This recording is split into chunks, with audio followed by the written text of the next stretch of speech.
एक राजा का राजकुमार था। खेल रहा था, खेलते खेलते रात को सो गया तो एक सांप आके उसके मुंह मुंह के अंदर घुस गया। अब वो राजकुमार जो भी खाता वो सांप अंदर जाके पूरा जहर बन जाता। वो राजकुमार एकदम उसका शरीर पूरा काला पड़ गया, एकदम काला पड़ गया पूरा। हर वैद्य को दिखा दिया, किसी सबको समझ नहीं आ रहा था कि बीमारी क्या है उसको। तो आखिर वो परेशान एकदम, बड़ा हो गया ऐसे करते करते। वो जो भी मतलब खाए कुछ समझ में नहीं आता कि उसका रंग पूरा काला पड़ गया, कोढ़ी जैसे बन गया वो। तो वो आखिर अपने जीवन से हार के और राज्य छोड़ के चला गया। एक मंदिर के बाहर जाके भीख मांगने लगा। वहाँ वहाँ दूसरे देश में चला गया जहाँ उसको कोई पहचानता ही नहीं था। और उसके बाजू में मतलब दूसरे राज्य में एक राजा था, उसकी दो राजकुमारियाँ थी।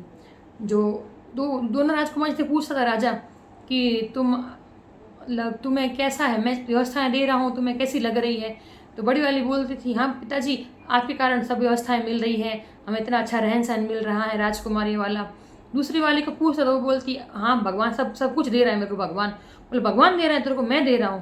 बोले नहीं, सब भगवान ही देता है, जो देता है ना भगवान ही देता है। तो राजा को आ गया गुस्सा। तो उसकी शादी करने का टाइम आया दोनों का। तो बड़ी वाले के लिए बहुत अच्छा राजकुमार देखा और उसकी शादी करवाई। दूसरे वाले के लिए बोला सैनिकों को कि जाओ, जो गांव में कोई भिखारी हो ना उसको पकड़ के ले आओ। तो जैसे ही गए तो मंदिर के बाहर वो राजकुमार था ना, जो भिखारी बन के बैठा था, वो राजकुमार को पकड़ के ले उससे शादी करवा दी। और उसको बोला अब ठीक है। तो बोले ठीक है, भगवान ने जो दिया है अच्छा ही दिया है, भगवान जो अच्छा करता है अच्छे के लिए ही करता है, उसने ऐसे बोला। बड़ी वाली तो चली गई अपने राजकुमार के साथ और ये अपने भिखारी के साथ आके आ गई। तो उसने भिखारी को बोला कि चल अपन झोपड़ी बनाते हैं। तो बोले मैं तो यहीं रहता हूँ। तो बोले तू अकेला यहाँ रहता है, अब मैं भी तेरे साथ हूँ, तो अपन झोपड़ी बनाते हैं। तो वो उसको भगवान पर पूर्ण विश्वास था कि अपने कर्मों का जैसे कर्म करेंगे वैसा फल भगवान अपने को देता ही है। तो वो भिखारी को लेके गई, झोपड़ी बनाई और झोपड़ी में रहने लगी उसके साथ। एक दिन रात को उसकी पानी पीने के लिए जैसे आँख खोली तो वो क्या देख रही है कि वो राजकुमार के मुंह से सांप निकल रहा है। तो वो देखती गई और देखते देखते पीछे गई, सांप के पीछे पीछे चलने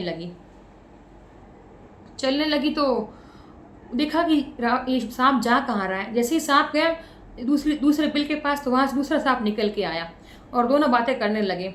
बोले तू कैसा इस धन के ऊपर कुंडली मार के बैठा है। बोले वो सांप ने बोला। दूसरा सांप बोला कि तू तू तो कुछ बोल ही मत, तूने तो बेचारे राजकुमार की ज़िंदगी खराब कर दी, तू तो उसके मुंह में चला गया। और रात उसके सब लोग सोचते कि भिखारी ये तो राजकुमार है। बोले किसी को मालूम पड़े ना कि अगर राई का तेल उकाल के और इसको पा देना, बोले सरसों का तेल मतलब, तो यही तू पेट में ही मर जाए। बोले तू चुप कर, अगर कोई राई का तेल एकदम गर्म करके और बिल में डाल देना तू भी मर जाए, किसी को धन मिल जाए। राजकुमारी बातें सुन के और चुपचाप जाके वापस सो गई जाके। और उसने क्या किया, जाके दूसरे दिन उठ के उसने गरम तेल किया राई डाल के और एक कटोरी तेल देके पति को बोला पी लो। बोले क्यों? बोले आप पी लो। तो पी लिया पति ने। और दूसरी कटोरी लेके उसने जो वो बिल था उसमें जाके डाल दिया। तो उसमें से सांप मर गया और वहाँ से धन मिल गया। और जैसे ही पति ने राई का तेल पिया तो पति की एकदम काया पूरी कंचन जैसी बन गई और वो पहले के रूप में वापस आ गए, राजकुमार जैसे। तो फिर पति ने बोला कि मैं तो वहाँ का राजकुमार हूँ। तो बोले अरे देखो, भगवान, मेरे पिताजी ने मेरी शादी भिखारी से की थी और मुझे राजकुमार लिखा था तो राजकुमार मिल गया। तो पति को लेके और अपने ससुराल गई तो वहाँ कहलवाया कि मतलब बेटा बहू आए हैं तो उनको स्वागत के लिए सब लोग राजा को बोला बुलाओ। राजा भी खुश हुआ, थोड़ा उदास भी हुआ कि मेरा बेटा अब कितने सालों बाद आया है, कैसा दिखता होगा। जैसे ही आया तो देखा तो बेटा वापस पहले जैसे रूप में दिखने लगा। तो बोले ये क्या है? तो बेटे ने पूरा कथा सुनाई। बोले मेरी शादी भी हो गई। तो बोले कहाँ? बोले मैं राजकुमारी हूँ वहाँ की। और जो उसकी बड़ी बहन थी ना, जिस राजकुमार से शादी की थी, वो एकदम पूरा राज्य के ऊपर किसी ने हमला कर लिया, वो पूरे मतलब एकदम रोड पे आ गए।